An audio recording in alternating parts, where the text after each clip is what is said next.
Hey guys, it's Eric here, and with me is Valor Reviews, and we're going to be reviewing the OPPO A78. So let's start with the unboxing experience. Pretty much the same thing that we've been getting from OPPO. We have a silicone case, SIM ejector tool, a charger brick, 67-watt charger. Super VOOC charger, right? Yeah, a film screen protector that is going to be on the screen, so you should probably leave it there because you're not a reviewer. I remove it so that the camera can really get how crispy the display is. Yeah, we should even talk about the body, the design. It's all right. I mean, I like the diamond design that it has when light flashes on it. Yeah, there's a name that OPPO calls it. I'm going to fetch the name for you guys. They are calling this a diamond matrix design. To be honest, I think the most prominent thing here is the camera bump. It sticks out just a little bit, and this design is pretty neat.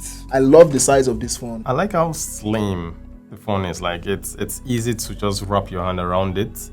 I love the color. What's the name of this color? Does it have a special name? Yes, this is it comes in two colors, the Aqua Green and Mist Black. But this particular color is kind of youthful, and to me, I think I prefer the black one. I'm going to be inserting the picture of the black one. And beside the where you have innovative AI camera, it has this reflections. I like that design. Yeah, very nice. They had this on the Reno 80 5G too. Something that just takes away your eye from the camera bump, because the camera bump would have been the only thing that stands out here. And then you have OPPO branding on the bottom. You have a 3.5mm headphone jack, a USB Type-C port, a microphone on the bottom, and a speaker. Of course, this has dual stereo speakers. Last year, the predecessor also had dual stereo speakers. Now, let's put it to test.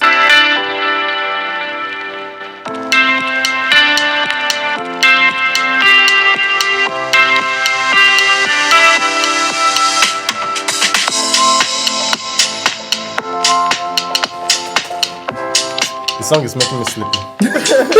It comes with a true dual SIM, so 2 nano SIM cards and an SD card. This is only 4G enabled. Here you have the power button and volume rocker. Does this stand? Yeah.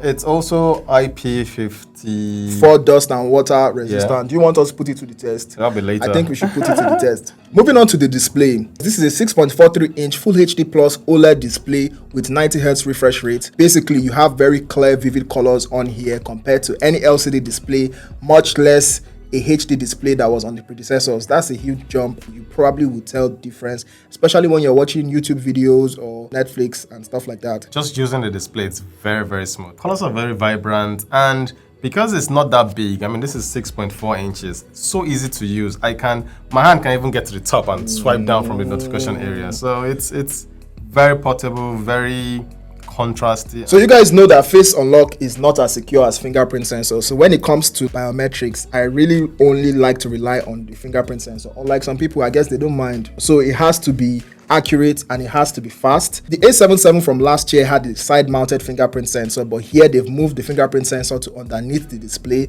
So you get to enjoy some of those flagship features that we didn't used to get on this particular range of phone. Which one do you prefer between side-mounted and under-display fingerprint sensor? I prefer the side-mounted fingerprint scanner. It's faster. To be honest, this one is kind of a flex. I mean, nobody can tell if you are locking your phone because you are not doing this. Like, it's not obvious that you are doing this. And you know, people like always fidget with it. You just know when they are trying to unlock their phone. But here, it's almost like your phone is already unlocked and you're pressing it. And it's fast. What do you think about ColorOS in general? Because I've used ColorOS on flagships. I've used ColorOS on mid-range phones. Here, we have a very neat UI.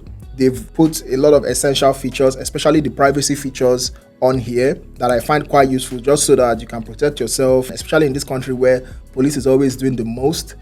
You can, put things that you don't want people to see in your private safe. You can clone apps as well. Something else I like about ColorOS is that it's just generally lighter than most custom UIs. It doesn't take up so much system storage. So even if you have 256 here, which is enough storage, you don't waste any of that. It's clean. It's almost like stock Android. No bloatwares, very few pre-installed app. And it's smooth. It's smooth. Something I did notice about the always-on display of this phone is that it's not the same as the always-on display on the higher-end OPPO phones. We talked about the 256 gigs of storage. You have 8 gigs of RAM, and you get additional 8 gigs. Reviewers, we have our different opinions about additional RAM. It adds a bit of performance, but it has its own downside as well, because when you use it too much, it slows down your phone. Like if you plan on using your phone for more than 3 years, 4 years, 5 years, disable the expandable RAM because it's going to slow down your phone, your smartphone. Oh, speaking of 3 years, 4 years, 5 years, this is something that OPPO has always been doing. It's called fluency protection. Basically, your phone runs fast for, here we have 36 months, or that's what they are promising us, 36 months of fluency, which means that you're not even supposed to be upgrading your phone every year. OPPO is pretty confident about the phones that they are making now, and some of the phones that they've already made, that are telling you, hey, if you are going to use your phone for 3 years, it's going to be smooth the whole time. And this is one of the things that a lot of people don't know about OPPO in Nigeria. So moving on to the performance, I have a lot of experience with Snapdragon 680 from many phones. And I can tell you for starters that it is not the fastest CPU out there. But I think when it comes to running without heating up and handling games optimally, social media apps, and most of your daily use, I would say that the Snapdragon 680 is very good for the price that they put this phone at. Last year, they used MediaTek Helio G35, and this year we're getting Snapdragon 680. Would you say that that's a huge jump from A77? Oh, definitely. You would definitely feel the speed of launching apps. Graphic settings of games have been bumped up because the 680 has better graphics, and it's definitely worth the upgrade. When I consider all things being equal, the 680 has never let me down. I don't ever feel like I felt when I was using the G85, where sometimes it's just do What's this? So about the camera, this has a 50 megapixel main sensor, a 2 megapixel depth sensor, and an 8 megapixel selfie camera. We took some pictures and videos with this phone, so let us know what you think about the picture quality, the audio quality, and the video quality in the comments. We'll take one with Gcam and without Gcam so you guys can see the difference. I'm going to leave the link to the Gcam that we used in the description below. So this has 50 megapixel mode and this has 108 megapixel mode. A lot of the older OPPO models had this extra HD, which uses interpolation tech. It does pixel binning, take 4 pictures and compress it everything into one just to give you like a clearer picture. It's a good technology, not a new technology, and if you want to use it here to take a family picture or something like that where you want to see all the details. We are using dual view. Valor is standing here now, as you can see. For people who like to vlog, you like to show your family moments with yourself as well. So this is the front facing camera of the OPPO A78 and it is shooting in 1080p, which is its max setting. So I'll be switching all over to the back camera. Let me know what you think about the audio as well.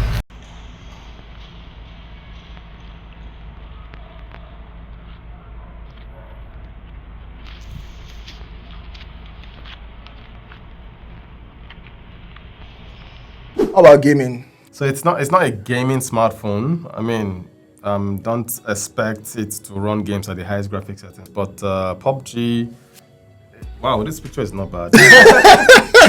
Outdoor, yeah, this picture is not bad. I'll give this like a solid 8.5 over 10, especially because of the price. There's a lot of reasons to be happy with this camera, actually. You want to talk about the battery? It comes with a 5,000 milliampere battery, which is pretty standard in 2023. So that should last you till the evening if you're a medium user, but if you're a heavy user, you're probably going to be charging your smartphone around 3 p.m. I mean, by heavy user, I think he means when you are playing games. Exactly. If you're playing Genshin Impact on this phone, to suck the battery out. Yeah, but if you play games like PUBG and Call of Duty, then, you know, on medium settings, then you should be good for like 8 hours plus. But you will be fine with the battery life. You're not going to have any issues with that. Yeah. And the bonus is it comes with a 67 watt Super VOOC charger. And Eric did a charging test and it did 0 to 100% in 45 minutes. That's bonkers. Actually advertised some 6% in 30 minutes. So I'm actually surprised. I honestly think that you enjoy a lot of flagship features now with mid-range phones because that is about the same speed I'm getting on my own phone. Most flagship smartphones, it's over 1 hour, like around 1 hour. Yeah. But 5 minutes is still. Do you know what it means when you call your Uber and Uber is taking 15 minutes and for that 15 minutes you have charged to like maybe 50%? That's impressive now. You guys know your currency. It is priced at 188,000 naira, which converts to about $200 US. It is subject to change, but that is the recommended retail price, and you can pick one up in any major retail store nationwide. If you are using last year's version, I would say that the only upgrade that you may not get will be in the camera department. Like you might not get a huge upgrade in the camera department, but when it comes to everything else, the display, the processor, the charging speed, it's a no-brainer. You get 2 months of free YouTube Premium subscription. Do you subscribe to YouTube Premium? Yeah. How much is it? I'm using the family plan. So that's like 1,800 per month. So will I recommend the OPPO A78? Yes. For the price. I mean, which other smartphones are out there Wow, that price, it's okay. Like, you're not going to find a better smartphone at 100. Might as well just go for this. Yeah, so we've come to the end of the review. If you like this video, give it a thumbs up and share it. Subscribe to my channel, subscribe to Valor's channel, and follow me on Instagram. Follow Valor on Instagram. I'll be putting the links in the description, all right? Don't follow him. I will see you guys in the next one. Peace. I heard some phones don't have screen record. How true is that? Yes, sir. Which phones don't have screen record? Samsung.